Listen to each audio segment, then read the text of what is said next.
Hola jóvenes, soy Eleazar Sánchez, el encargado del curso de filosofía, y para esta semana 3 tenemos un tema bastante importante, el famoso periodo antropológico que congrega dos movimientos, uno de ellos los sofistas y el otro el comienzo ya de los filósofos serios, sistemáticos, con Sócrates. Les recomiendo que antes de que vean este video de práctica, donde nos vamos a abocar a resolver los ejercicios, vean primero el video de teoría para que así puedan seguirme de una manera más adecuada. Sin muchos preludios, vayamos a la pregunta número 1 que nos interroga. La Venus de Willendorf es una famosa estatuilla prehistórica que representa a una mujer con rasgos de obesidad que simbolizaría el ideal de la belleza en su época. Desde que fue hallada, muchos estudiosos han afirmado que sería una prueba irrefutable de que los cánones estéticos no han sido siempre los mismos, por lo que creer que puede existir un concepto de belleza válido para todo tiempo y lugar sería, de ser cierta dicha hipótesis, estaríamos frente a un argumento a favor del, ¿en qué consiste una mujer bella? En la antigüedad, como hemos visto, bien podría ser una mujer obesa, subidita de peso, podríamos decir ahora. Pero en la actualidad no tenemos, digamos, hay ciertas culturas, desde luego que sí, el ideal de belleza como una mujer obesa, sino más bien una mujer delgada. Claro, cuán delgada depende del lugar, la parte del mundo donde estamos. No sé si ustedes han visto los certámenes de belleza, las pasarelas en Europa. Las mujeres son, a nuestro modo de ver latinoamericano, demasiado delgadas. Entonces no hay un canon único de belleza. La pregunta es, ¿qué se deduce de eso? Que los cánones de belleza son relativos a cada cultura. Entonces, tenemos que ver lo que dice acá. Por lo que creer que puede existir un concepto de belleza válido para todo tiempo y lugar, dado que hemos aceptado que los cánones de belleza son relativos a cada cultura, sería inadmisible, debatible y cuestionable. Tenemos tres posibles claves. De ser cierta dicha hipótesis, estaríamos frente a un argumento a favor del relativismo de los sofistas. La verdad es relativa a cada cultura, la belleza también. Entonces la alternativa es la clave C. Sócrates creía que un hombre solo podía ser verdaderamente virtuoso si lograba el conocimiento más importante de todos, que consiste en conocerse a sí mismo. Debido a que la respuesta acerca de qué es la virtud se encontraría en nuestra propia alma. Por ello, una de sus sentencias más conocidas afirma que una vida sin examen no merece ser vivida. Sin embargo, sostenía que dicho examen debía darse a través del diálogo y no de forma solitaria. Para Sócrates la virtud, jóvenes, tiene que ver con el autoconocimiento. Conócete a ti mismo, decía Sócrates. Por eso, ¿qué es la virtud? La virtud se encontrará en nuestra propia alma. Por eso nosotros debemos conocernos a nosotros mismos. Y de ahí se deduce la frase que ustedes tienen. Una vida sin examen no merece ser vivida. Es decir, el autoconocimiento conduce a la virtud. Sin embargo, al final de este párrafo dicen, sin embargo, sostenía que dicho examen debía darse a través del diálogo. Es decir, el método es la mayéutica. Mediante la mayéutica y el diálogo yo llego a la verdad que está en mi interior. Vamos a ver cuál es la clave. De lo anterior se puede inferir que para Sócrates el conocimiento de la virtud es fundamental para ser sabio. Desde luego que esa es la clave. ¿Por qué no podría ser la B, profesor? ¿Es preciso que alguien nos enseñe en qué consiste la virtud? No, porque está en tu interior. ¿Por qué no la C? Quien practica la virtud no necesita conocer sus significados y precisamente estamos diciendo que ser virtuosos, ser sabios, supone conocer qué es la virtud. Y esto es lo que se llama el famoso intelectualismo ético. Sócrates dice que primero debemos conocer el bien. Y una vez que hemos conocido el bien, eso nos va a llevar y nos permitirá ser buenas personas, ¿no? Y por eso Sócrates también es conocido por esta famosa frase: el mal es por ignorancia. ¿Qué quiere decir eso? que para Sócrates, el sabio, como conoce el bien, será bueno. En cambio, el ignorante, como no conoce el bien, será malo.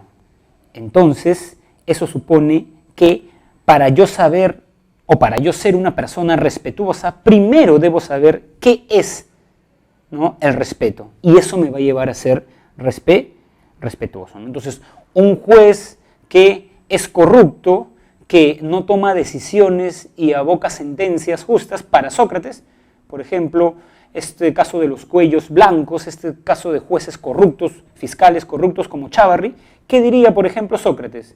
Que Chávarri en realidad no sabe qué es la justicia, porque si supiera qué es la justicia, elegiría acciones justas, pero como elige, ¿no?, digamos, acciones injustas, favorecer a cierto partido, no sabe qué es la justicia.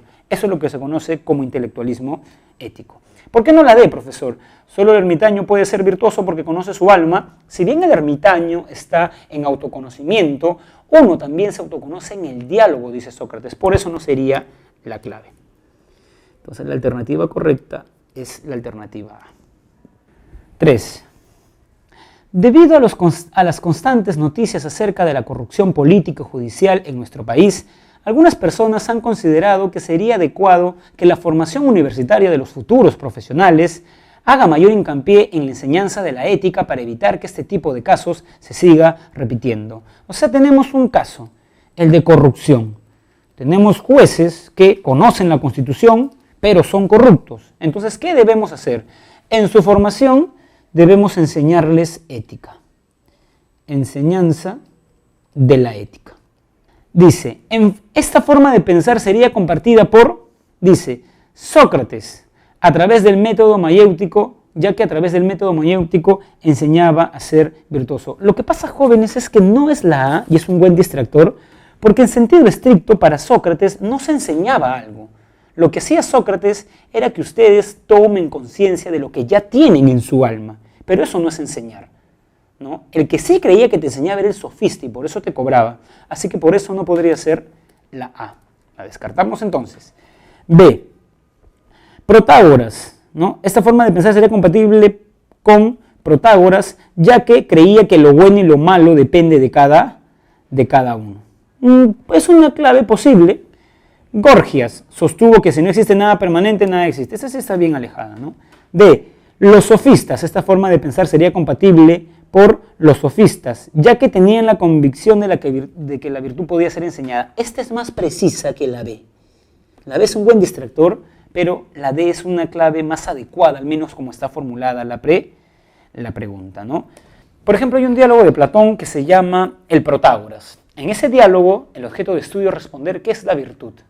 Protágoras defiende en ese diálogo que la virtud se puede enseñar. En cambio, Sócrates dice que no se puede enseñar. Y el ejemplo que le da Sócrates es algo bastante interesante y por eso lo voy a mencionar. Sócrates le dice a Protágoras, si la virtud se pudiese enseñar, los padres enseñarían la virtud a sus hijos. De un padre virtuoso saldría necesariamente un hijo virtuoso porque vive con él y aprende la virtud. Y Sócrates le pone el ejemplo de los hijos de Pericles. Pericles es un gran personaje, pero sus hijos, a comparación del padre, no eran nada. Entonces, Pericles no le pudo enseñar la virtud a sus hijos, entonces la virtud no se puede enseñar. Ese es Sócrates, pero la pregunta va por quienes consideran que la virtud se puede enseñar, y por eso la clave es la E. Pregunta número 4. Casi a diario en la prensa se difunden casos de corrupción que afectan a personajes de la vida política. Nadie justifica estos actos, nadie dice, eso está mal para ti, pero no para otros, así que no lo critiques. Ni tampoco, está mal porque la sociedad no lo acepta, pero no porque sea malo por sí mismo. Al contrario, la sociedad ante casos de corrupción, supuestos o reales, realiza cuestionamientos incondicionales. Se deduce que, en materia ética, lo expresado anteriormente constituye supongamos que la frase de Protágoras, el hombre en la medida de todas las cosas, es verdadera. Si esta frase fuera verdadera, alguien podría decir, la corrupción para mí no está mal, y eso para mí es la verdad. Pero el hecho de que toda la opinión pública, todos los ciudadanos nos indignemos frente a la corrupción y hayamos estado a favor del cierre del Congreso, quiere decir que no todo es relativo, que hay cosas que todos digamos, repudiamos, porque la sociedad, jóvenes, para la convivencia necesita ideas generales. No puede ser que todo es relativo. Imagínense yo en un salón de clase. Estamos, supongamos, en verano, en febrero, y un alumno se saca el polo y se queda en vivir y dice, bueno, profesor, para mí no es universal que yo deba mantener las normas de convivencia. No, en un salón necesitamos normas de convivencia universales, respetadas por todos. Eso prueba que esta frase de Protágoras y de los sofistas era falsa. Busquemos entonces una clave que guarde consonancia con lo que hemos dicho. A. Dice, se deduce que en materia ética lo expresado anteriormente constituye una defensa del punto de vista subjetivista. No, porque eso supondría que la corrupción también es relativa. Para algunas personas está mal, para otras personas está bien. La clave B dice, critica el relativismo de los sofistas. En efecto, está criticando porque está diciendo que eso no es verdad. No es verdad que el hombre es la medida de todas las cosas, ¿no? Entonces, la clave es la alternativa B. ¿Por qué no la C? Censura al absolutismo de Protágoras. Protágoras es relativista. Apología a la filosofía de Gorgias no es muy precisa. La virtud enseñada por Protágoras consistía exactamente en la habilidad de hacer prevalecer cualquier punto de vista sobre su contrario. El éxito de sus enseñanzas estriba en el hecho de que los jóvenes, aprovechando esta habilidad, consideraban que se abrirían camino en las asambleas públicas, en los tribunales y en la vida política en general. A ver, la habilidad de hacer prevalecer tu punto de vista sobre el contrario se llama retórica. Por ejemplo, la retórica parte diciendo que sobre cualquier problema hay dos opiniones diferentes. Ejemplo, les pregunto a ustedes, ¿es justa la prisión de Keiko? Y algunos dicen, sí, profesor, es justa, porque hay suficientes indicios de corrupción. Bien, pero otros dicen, no, profesor, a mí me parece que es injusto. Entonces tenemos dos opiniones. ¿En qué consiste la sabiduría?, dice Protágoras, y te preparaba para eso. En que tú hagas prevalecer tu opinión sobre otro. Hacer prevalecer tu opinión. Entonces, Protágoras preparaba a una persona para que, como el fiscal Pérez, diga que es justa. Y también podía preparar a una persona para que, como Juliana Llosa, abogada de Keiko, diga que es injusta. Si se dan cuenta, no importa la verdad, lo que importa es ganar una discusión. Entonces vamos a poner acá, importante, ganar una discusión. Eso va a ser lo importante, ¿no? Ganar una discusión. Entonces, ¿de esto qué se deduce? Del fragmento anterior se infiere que Protágoras consideraba virtuoso a quien enseñara la virtud a sus discípulos, dominar el arte de la retórica. En efecto, esa es la clave. Un profesor de educación secundaria considera que la forma más adecuada de enseñar es incentivando el interés de sus alumnos. Para ello propone casos concretos y los motiva a dar sus opiniones acerca de cuál sería su forma de actuar. De esta manera les demuestra que ellos saben más de lo que creen y que pueden hacer explícitos estos conocimientos a través de la reflexión.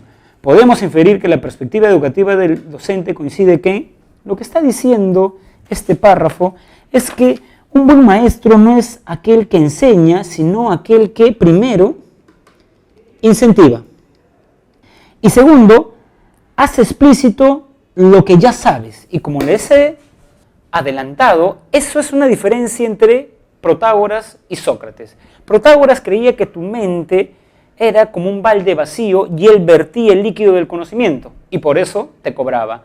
En cambio, Sócrates suponía que tu alma ya tenía el conocimiento. De lo que se trata simplemente es de hacerte tomar conciencia de lo que tú ya sabes. Por eso el diálogo es fundamental. A ver, pensemos que quiero dar una clase de filosofía y voy a hablar del amor con chicos universitarios de 20 años.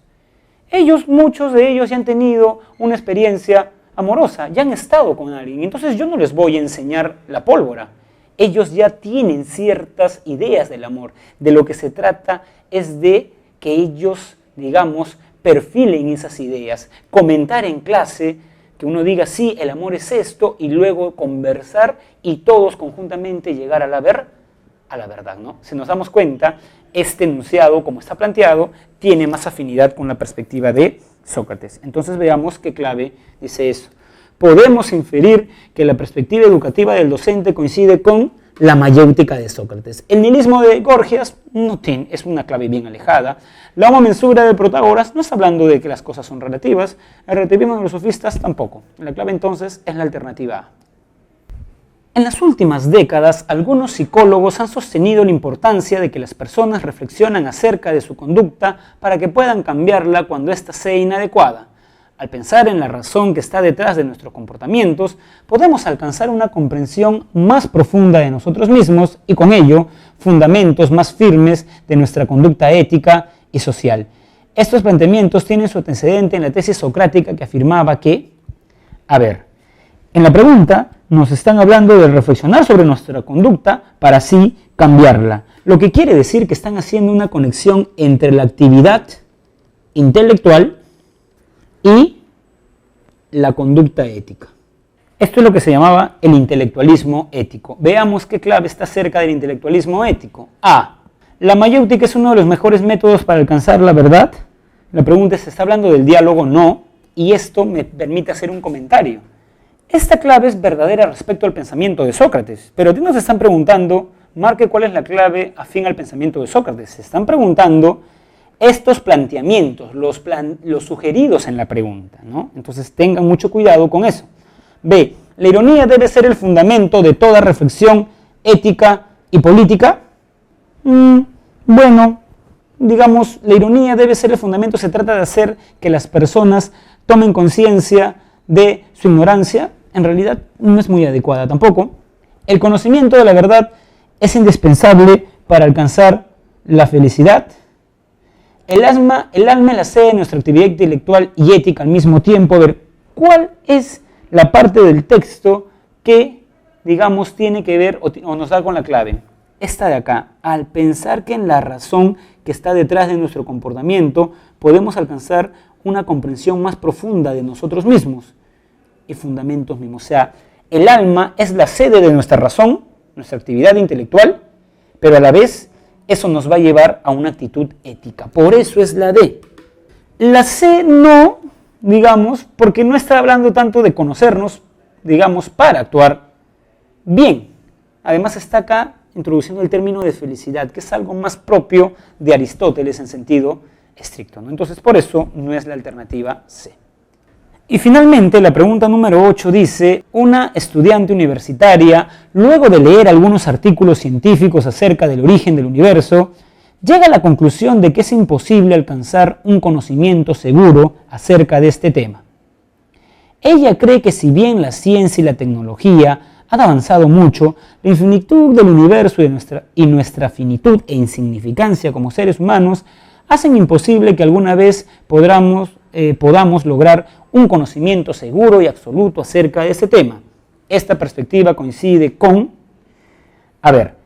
esta perspectiva nos está diciendo que el avance de la ciencia y la tecnología, no ha permitido que podamos conocer muchas cosas. O sea, hay muchas cosas que ignoramos. No podemos conocer todo. Entonces tenemos el avance de la ciencia, que nos ha dado muchas respuestas, muchas ventajas, pero también tenemos que no podemos conocer toda la realidad. Por eso, ¿esta pregunta tendrá que ver con el optimismo ético de Sócrates? No está hablando ni de ética, está hablando de conocimiento y no habla de un optimismo. Pesimismo nociológico de los sofistas, en efecto, ¿no? Porque, como dice el texto, hacen imposible que alguna vez podamos lograr un conocimiento seguro y absoluto, ¿no? Este es el indicador. Pesimismo de los sofistas. No conocemos la realidad tal y como es. El dogmatismo antropológico de Gorgias, por ejemplo, que les voy a dar una diferencia entre Gorgias y Protágoras. Gorgias es relativista. En cambio, Protágoras es nihilista. ¿Qué quiere decir eso? Que para Protágoras la verdad es relativa. En cambio, para Gorgias nada se puede conocer. Entonces acá vamos a poner a Protágoras y acá vamos a poner a Gorgias. Muy bien, jóvenes, entonces hemos visto las claves de esta semana número 3 y recuerden bastante este debate Sócrates, los sofistas. ¿Por qué? Porque hasta la actualidad seguimos manejando ideas subjetivistas. Esa persona que cuando tú dices, ¿por quién vas a votar? Y dice, voy a votar por Keiko, ¿pero qué argumentos tiene? No, es que es mi opinión, respétame. Subjetivismo. Como apunta bien una respuesta, una pregunta, la sociedad supone ideas universales, no todo puede relativizarse.